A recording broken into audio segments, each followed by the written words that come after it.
Assalamualaikum warahmatullahi wabarakatuh. Halo semua, perkenalkan nama aku Ataris Khalif Ramadan dari kelas 7E. Pada kesempatan kali ini, aku akan mempresentasikan buku Zero to Hero karya Solikin Abu Izzuddin. Sebelumnya, aku akan menampilkan biodata saya. Nama lengkap Ataris Khalif Ramadan, tempat tanggal lahir Sukabumi 17 Agustus 2011, dari kelas 7E, asal sekolah SMP IT Askia 1. Kita masuk ke bab yang akan saya bahas, yaitu bab kedua tentang demi masa. Momentum sama dengan prestasi. Umar Abdul Aziz pernah berkata, "Aku akan duduk di sebuah tempat yang tidak kuberikan sedikit pun tempat untuk syaitan." Kita masuk ke pembahasan pertama. Anugerah waktu. Waktu adalah momentum untuk berprestasi demi masa. Demikian Allah bersumpah, bukan main-main tentunya.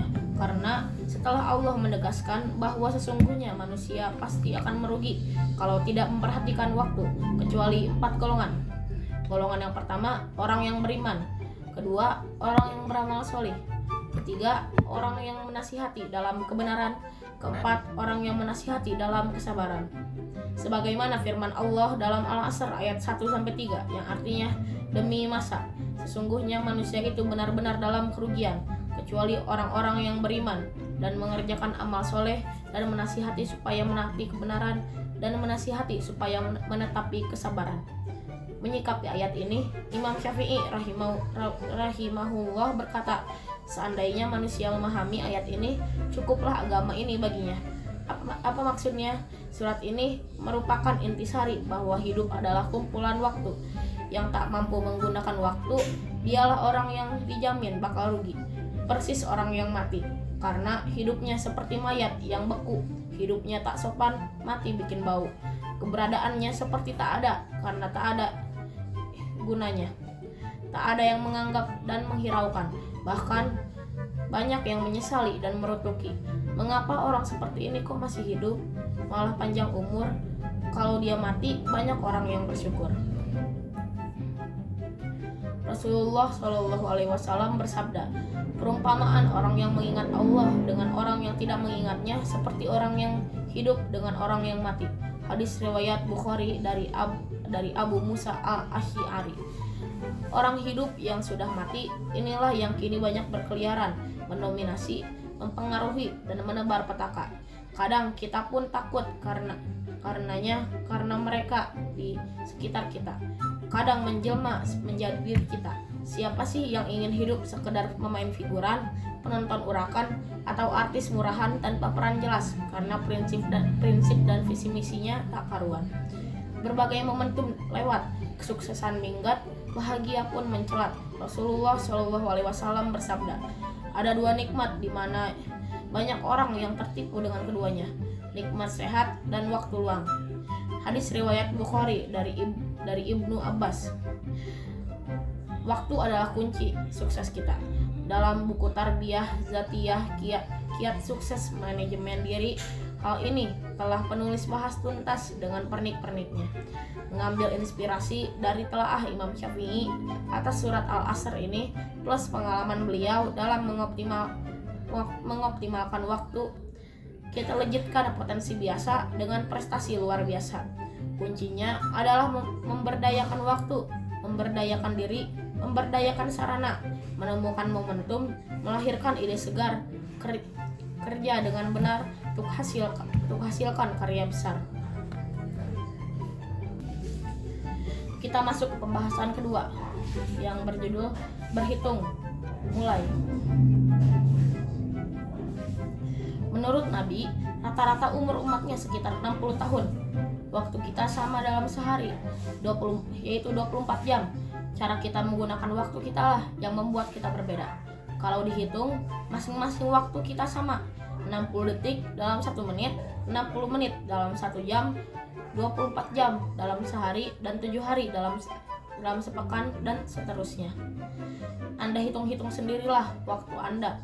Namun kata Imam Al-Ghazali, kalau orang umurnya 60 tahun rata-rata dan menjadikan 8 jam sehari untuk tidur, maka dalam 60 tahun ia telah tertidur 20 tahun.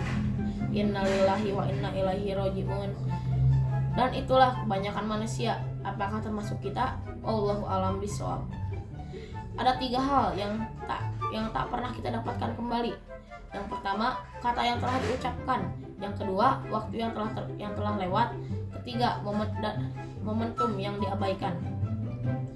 Waktu adalah momentum untuk berprestasi, sebagaimana Umar bin Abdul Aziz menyikapi saat beliau diangkat menjadi khalifah, menggantikan Sulaiman bin Abdul Malik dengan niat tulus dan suci, dengan jiwa yang kokoh dan bersih, dengan tekad yang membara. Ia pikul kekhalifahan yang ia rindukan itu. Ia mengatakan, aku akan duduk di sebuah tempat yang tidak kuberikan sedikit pun tempat untuk syaitan. Hal ini sebagaimana kebesaran kakeknya Umar bin Khattab radhiyallahu anha. Tidaklah sebuah tempat dilalui oleh Umar bin Khattab kecuali syaitan pasti menyingkir darinya. Ini karena kekuatan dahsyat inner power yang dimilikinya mampu menggetarkan musuh-musuh Allah. Keimanan, ketulusan, kemauan untuk belajar dan berubah secara revolusioner.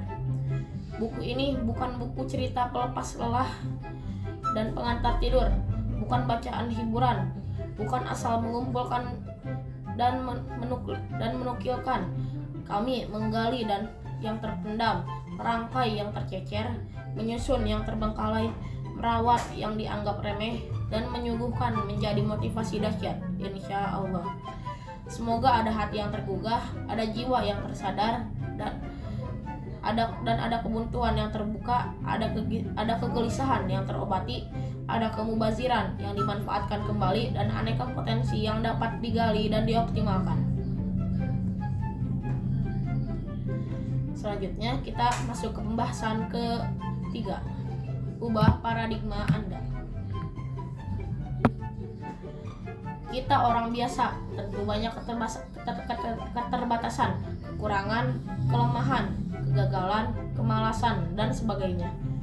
Ubah paradigma cara pandang kita. Jangan menyalahkan keadaan, tapi buatlah keadaan, tak usah mempersalahkan kelemahan. Dan ubahlah keterbatasan menjadi anak-anak prestasi tinggi. Amal-amal terpuji dalam jiwa pahlawan sejati. Bicaralah dengan kerja, hiduplah ceria dengan kreativitas, cerdaskan jiwa agar bahagia. Bila orang pesimis berkata, masalah ini mungkin diselesaikan tapi sulit, maka optimislah dan katakan masalah ini sulit tapi mungkin. Kuncinya kreativitas, berpikir di luar ruang, mendobrak kebekuan, melawan kejumudan untuk mengatasi keadaan. Nabi Yakub alaihi salam telah mengajarkan pelajaran kreativitas mendobrak batas. Ia ajari anak-anaknya kreativitas. Beliau berpesan, janganlah kalian masuk ke negeri Mesir melalui satu pintu saja, tapi melalui berbagai pintu. Allah pun mengabadikannya dalam Al-Quran yang artinya, dan Yakub berkata, hai anak-anakku, janganlah kalian bersama-sama masuk dari satu pintu gerbang, dan masuklah dari pintu gerbang yang berlain-lain. Surat Yusuf ayat 67. Menurut Kamus Besar Bahasa Indonesia, kreatif memiliki daya cipta, yaitu kemampuan untuk menciptakan. Sedangkan kreativitas, daya cipta menurut Kamus Istilah Manajemen atau LPM adalah kemampuan menciptakan atau menghasilkan sesuatu yang membawa sifat baru atau mengkombinasikan ide maupun metode lama dengan cara baru. Misalnya, sebuah keluarga yang berpenghasilan rendah menyusun rencana untuk dapat menyekolahkan anak ke perguruan tinggi dengan kerja keras, menabung, mengarahkan anaknya agar giat belajar, bisa mendapatkan beasiswa, mengarahkan keluarganya untuk menambah penghasilan dan menghemat pengeluaran yang tidak perlu adalah termasuk berpikir kreatif dan inovatif. Seorang guru, murabbi, pendidik, atau mubalik yang berpikir untuk membuat suasana pertemuan itu lain dari yang lain agar peserta yang hadir betah, agar penyampaian pesan-pesan dan nilai-nilai dakwah lebih mudah dipahami adalah termasuk kreativitas. Inti kreativitas dan inovasi adalah yakin dan berusaha menemukan cara baru yang lebih baik untuk mengerjakan apa saja, mampu melakukan perubahan ke arah kemajuan. raih prestasi, dan terus menjaga serta meningkatkannya. Kita masuk ke pembahasan keempat. Popularitas bukan jaminan.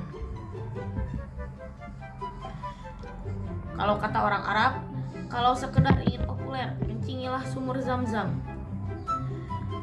Popularitas seseorang belum tentu berbanding lurus dengan kesuksesan dan kebahagiaan. Banyak cara mencari sensasi dengan cara-cara tak terpuji. Banyak yang bunuh diri karena terpenjara oleh puja-puji. Banyak yang terhina karena hobi obral, kata-kata, dan janji-janji. Banyak orang populer mati mengenaskan, terpenjara oleh popularitasnya. Masih ingat kisah gempar sejagat atas tragedi kematian Lady Diana bersama Dodi El-Fayed. Dunia seolah tersihir dan mendung. Oknum ibu-ibu majelis taklim di Jakarta pun taklid ikut berkabung memberi karangan bunga tanda berduka. Atau kisah tragis tewas Senike Ardila dalam kecelakaan yang disinyalir akibat overdosis narkoba. Namanya dipuja, lagunya melegenda. Tapi sayang banyak yang lupa pada ulama karismatik dari Jogja, Kiai Haji A.R. Fahrudin, Ketua Umum PP Muhammadiyah. Beliau wafat pada hari-hari itu juga, tapi media tak gempar memberitakannya. Prestasi hakiki bukanlah harta yang melimpah, bukanlah kedudukan yang tinggi, jabatan yang mentereng, kekuasaan yang besar, atau berbagai atribut duniawi lainnya. Semua itu ujian dan cobaan. Maukah bersyukur? Bisa jadi prestasi itu tak dikenal orang, tak ada sanjungan, pujian, apalagi karangan bunga. Kita pun tidak menyadari itu sebagai prestasi. Apabila dilakukan dengan tulus hati, seperti Bilal, terompahnya terdengar di surga. Tetap saja ia istiqomah dan enjoy aja dengan amalnya. Juga seorang perempuan yang rajin membersihkan masjid. Saat meninggalnya tidak dikabarkan kepada Nabi. Ia tak dianggap karena ia perempuan biasa, tanpa prestasi apa-apa. Tetapi di mata Nabi, wanita itu dihargai. Beliau minta ditunjukkan kuburnya, lalu menyolati dan mendoakan. Prestasinya sederhana tapi luar biasa, rajin dan istiqomah membersihkan masjid. Kita masuk ke pembahasan terakhir, cara Nabi menghargai. Bangsa yang besar adalah yang bisa menghargai para pahlawannya. Itu adalah slogan orang Indonesia. Orang yang cerdas dan sensitif akan mampu berempati dan menghargai terhadap nilai prestasi, seperti seorang sahabat Nabi, Julaibib namanya. Ia tidak terkenal, ia lelaki miskin, tak berpunya, tak berkedudukan, dan tidak diketahui nasabnya. Atribut kemiskinan lebih akrab bersamanya. Saking miskinnya, keinginan menikah pun pupus darinya. Di balik kemiskinannya, ia rajin berzikir, tak pernah absen dari saf pertama dalam sholat berjamaah, dan aktif dalam berbagai medan pertempuran. Suatu hari, ia melintas di hadapan Nabi. Nabi menyapa akrab seraya bertanya, "Hai Julaibib, kamu tak ingin menikah?" Ia pun menjawab, "Wahai Rasulullah, siapa yang mau menikah denganku yang tak punya harta maupun kedudukan?"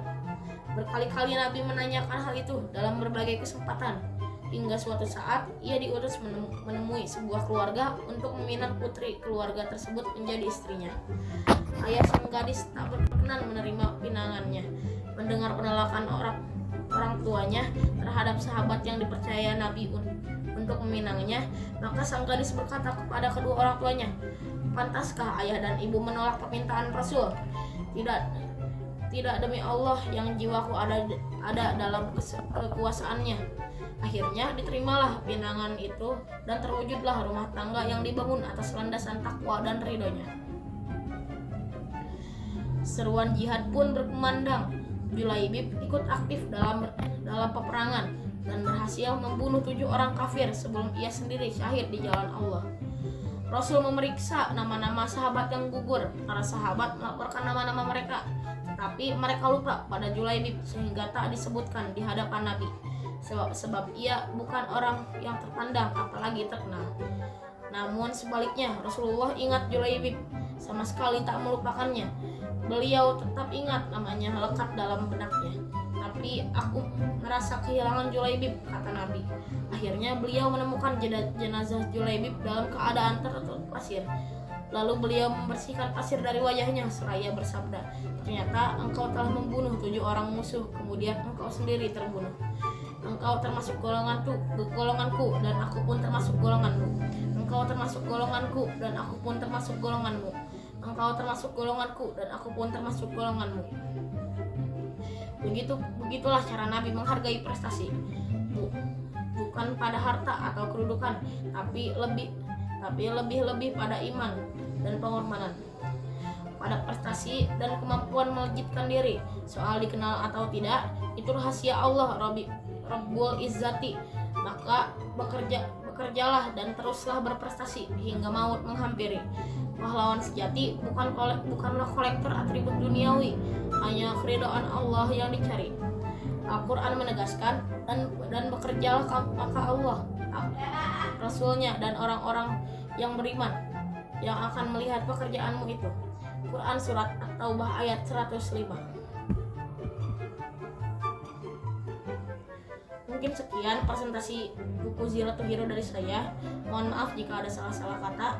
Wabillahi taufiq wal hidayah. Wassalamualaikum warahmatullahi wabarakatuh.